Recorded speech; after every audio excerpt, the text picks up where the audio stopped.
All right, so how do you do a listening or reading gallery walk or both using the writings that your students created during the password part of the unit?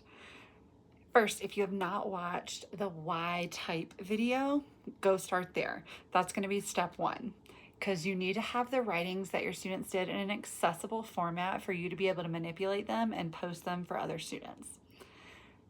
Two, I would not recommend posting a link to the Google Slides that students typed as a method for your students to do the reading gallery walk.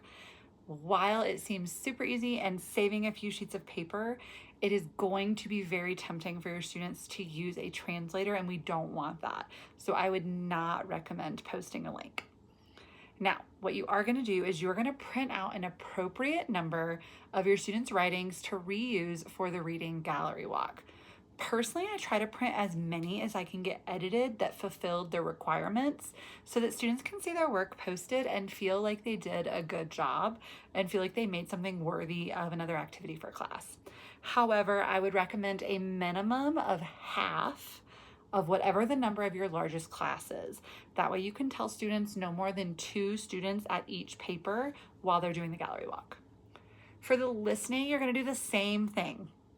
I like to use different texts than the ones I used for the reading gallery walk for the listening, but you could use the same ones. Your students are not going to pay attention and they're not going to remember that they read them the day before or they heard them the day before. When I do the listening gallery walk or the listening activity, I print out the listening paper and then I just pull up the slide on my computer, not on the screen, and I read it out loud to them. You could get real fancy and record yourself. You could get real fancy and have somebody else record themselves, but I quite literally just read it off the slide. I do read them at a pace that is similar to the pace in which I am speaking right now. It's a little slower than natural, but because it's a larger chunk of text, I do want them to really focus on practicing those listening skills instead of shutting down. I typically have my students do 4 or 5 different texts. I read the text usually 2 or 3 times. If after the second time I feel like they really have not gotten it, I will say, do we want this another time or are we ready to move on? If they're not ready, I will read it a third time.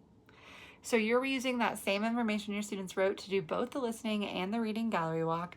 I do not do these activities in the same day, but if you have a long class period, maybe you could. I do like to do them on back-to-back days though, because I like for students to keep that information fresh and in their mind. Good luck on your listening activity and your reading gallery walk from your password part of this unit.